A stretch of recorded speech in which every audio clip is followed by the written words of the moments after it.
And Joe Satriani joins us right now live on the phone. How are you, Joe? I'm good, Eddie. Thanks for having me on. How you doing? Good. No chicken foot reunion, right? Well, not that I know of. I did get a text from Sammy this morning, and he volunteered to sing lead vocals for the Squares if we would put together a tour like Circle and Squares, because he thought it just sounded interesting. All right. Well, let's get right to it then. Is it the Squares or Squares? I have no idea. I think that going back to probably early 1980, in our barn of a rehearsal place in the flats of Berkeley, California, I remember having a big chalkboard, and we had all the names that we could have used as band names. And for weeks, I think there were debates on whether we were the Squares or Squares. And we figured we'd be like Eagles, which everybody calls the Eagles. We would just call ourselves Squares, but knowing that everyone would call us the Squares, so it didn't matter. So well, before we get to the semantics of the name, we should probably fill people in exactly on what the deal is with this band, because this is a band that you had very early on. What was the time frame that the Squares existed in? We met for the very first time in late '79. We actually played together for the very first time in Jeff Campitelli's parents' garage in Danville, California, I think, because we had no other place to play. And I had just introduced myself to Jeff, who was just out of high school, and Andy, who had just moved into the area from Cleveland, Ohio. My brother-in-law, Neil Sheehan, and I saw them play at a club, invited them to this project that we had dreamed up for a power pop trio. And so that was the beginning of it. We didn't really get down to it until the very beginning of 1980, and that's when we started the work of, sort of inventing who we were going to be, what styles we're going to draw from, and how we were going to become the band of our dreams. And we played and rehearsed like crazy for a good 4 years. I mean, it was really a lot of fun and hard work, but that's who we were. Jeff Campitelli on drums, which everybody knows from all my solo records and tours. Andy Milton, who was new on the scene at the time, he was singing lead vocals, playing bass. I played guitars and sang mostly background vocals, but maybe a quarter of the songs I would do some lead vocals. The fourth member that nobody ever saw was my then brother-in-law, Neil Sheehan, who was the manager and who wrote 99% of the lyrics for the songs. So how long were you in California at that time when this band came together? When did you relocated there? What year?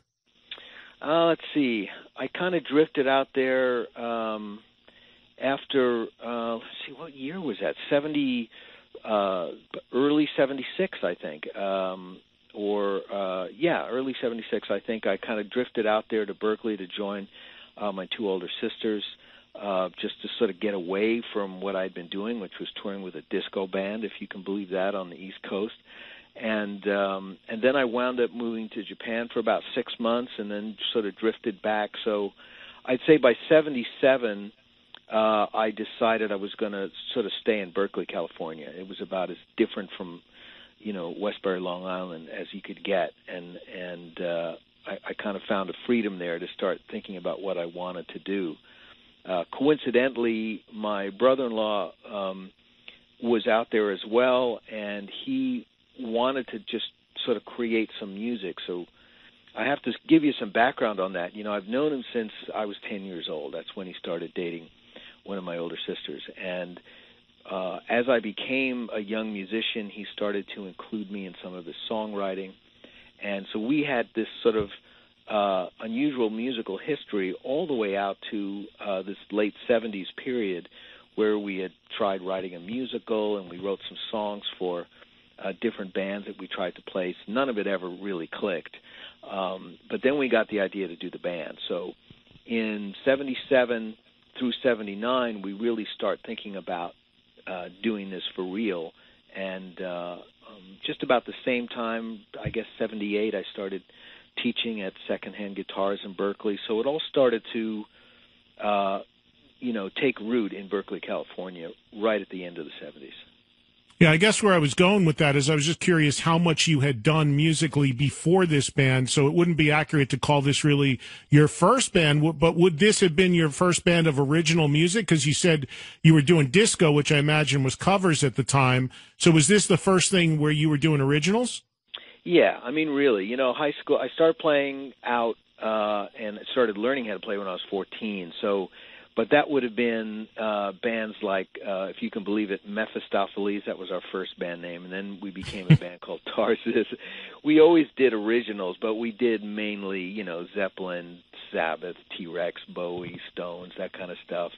And when I started really trying to figure out how to make a living as a musician, on the East Coast at the time, before they really called it disco, I think they called it progressive dance music. You could actually make a better living playing in bands like that, large, 7-piece bands. And so I was in a band called Justice, and we, toured around the East Coast. And but I kind of burnt out on that really quick, and it wasn't my scene, but it was a cool thing to do to learn how to be a professional. But I drifted across to the West Coast because my older sisters, who were professional artists, had landed here and said, "Oh, this is much cooler than Westbury, Long Island," for the artistic minded person. So that's how I wound up out there. And you're right, the Squares wound up being the first band where I was not just a teenager, playing whatever. This is something we really thought about, and we had designs on getting a major record deal, which unfortunately never happened, but that was our goal. Well, take me through that, if you will, because how far along and how close did you get to that? I mean, were you guys gigging around the Bay Area with this and searching for, like anybody at that time, trying to get a deal, trying to get to the next level? How close did it get, and how much time did you put in on that? Well, we got it's funny the way you put it, Eddie. We got really close, which is to say we were about as far away as you could get, 'cause you either get the deal or you don't, right? Right. So we had some really good relationships with people who kept turning us down, if I can categorize it like that. The most unusual would be John Carter, who wound up being one of Chickenfoot's managers, along with my manager, Mick Brigden. And Carter was Sam's personal manager at the time. And he produced a lot of Sammy's early records, too. Yeah, Carter was a fantastic human being. He was just fantastic. But the funny story is that he was like our nemesis. Like we were selling out clubs in the San Francisco Bay Area, and we really thought, well, we got to go to L.A. now and play some clubs. And we just had the worst time fitting in down there. It was even harder than fitting in up here. And we would do these, showcase type club gigs, and we would invite Carter because he was the guy we would really wanted to get a deal through Carter at Capitol Records. And he just would turn us down each time. And so over the years, I kept thinking, Carter, one of these days I'm going to meet this guy named Carter, and I'm going to give him a piece of my mind, And so there we are when Chickenfoot got started, and here's this sweet guy saying, "Oh, hi, Joe, I'm Carter," and I'm like, "You're Carter?" And we had a good laugh about that, and we never let each other forget about it. We tried really hard. I mean, we rehearsed every day that we weren't doing gigs. We mostly, did clubs like Keystone Berkeley, Keystone Palo Alto, the Stone in San Francisco, Berkeley Square, the Palms in San Francisco. We would venture out to, down into the peninsula or out to Sacramento, but mainly that was our circuit, and we just never could punch through during that period. And as you know, that period from 80 to late 84, there was so much going on in almost every genre of music. There were just great bands popping up and taking the world by storm. And it was a very intense period musically. It was very exciting. We just never found our niche.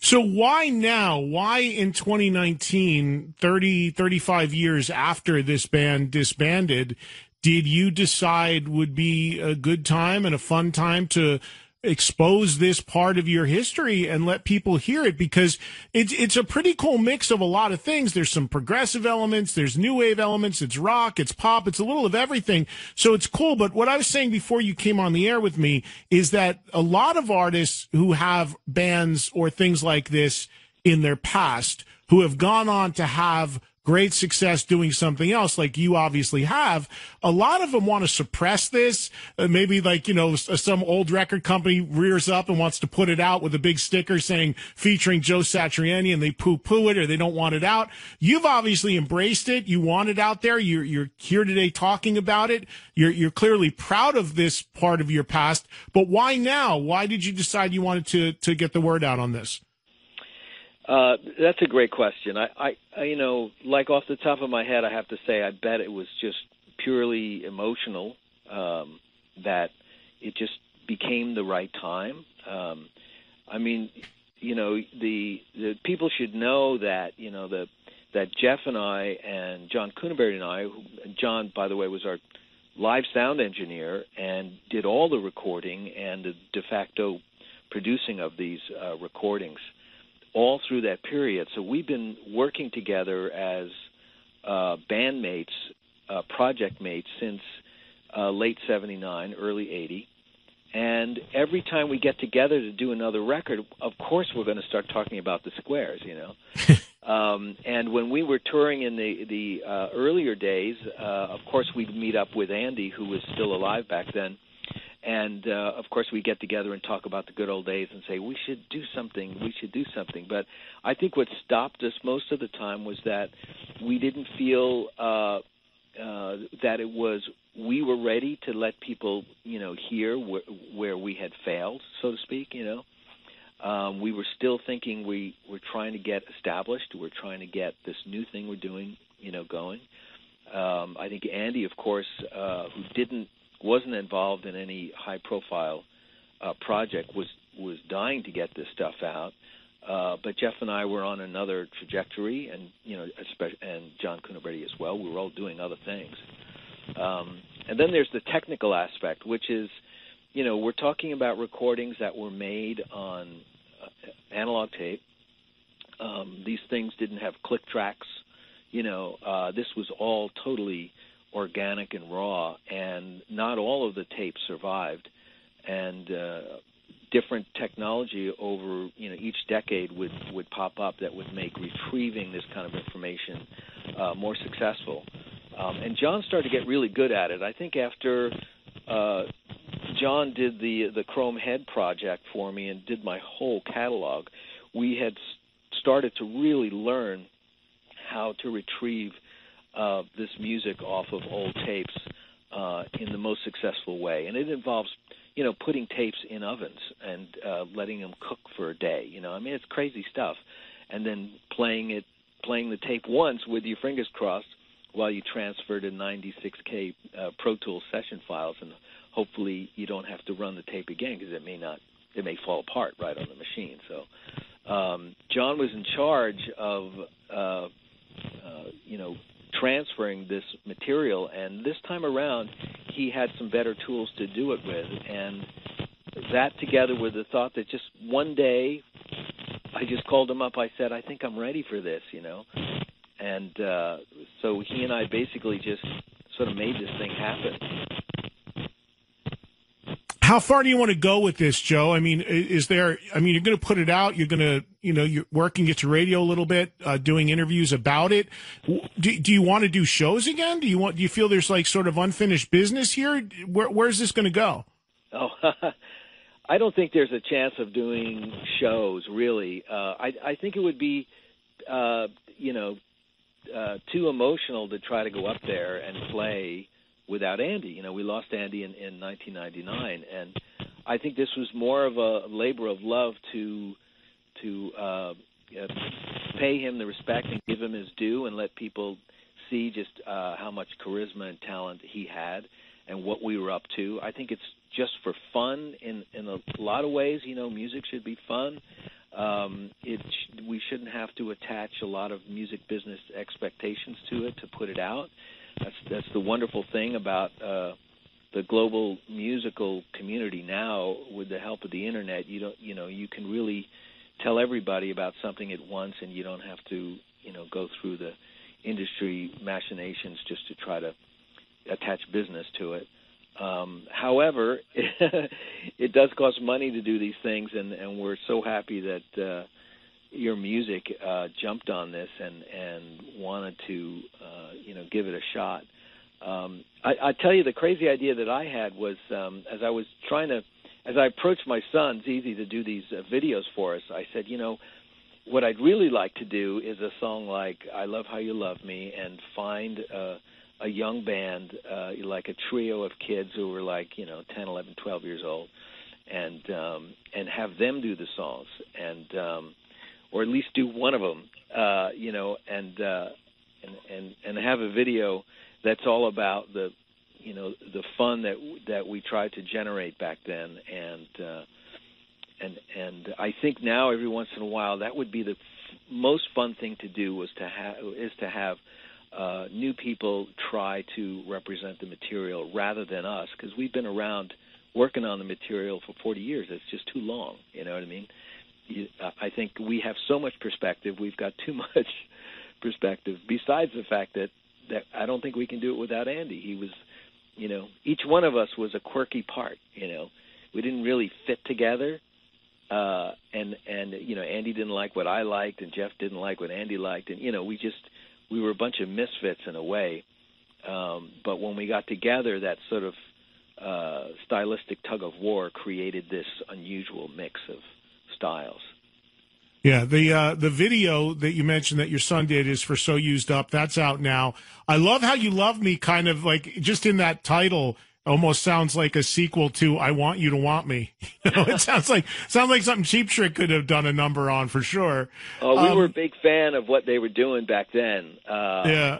And it's funny you should say that, because when we did the first mixes, I sent them out to Rick Nielsen, because I thought, he'd get it. He could see that what we were trying to do, and stealing as much as we could from everything we thought was so cool about them. And I think he had some very funny comment about it that I think I wrote down somewhere. It'll be a mantra I'll repeat.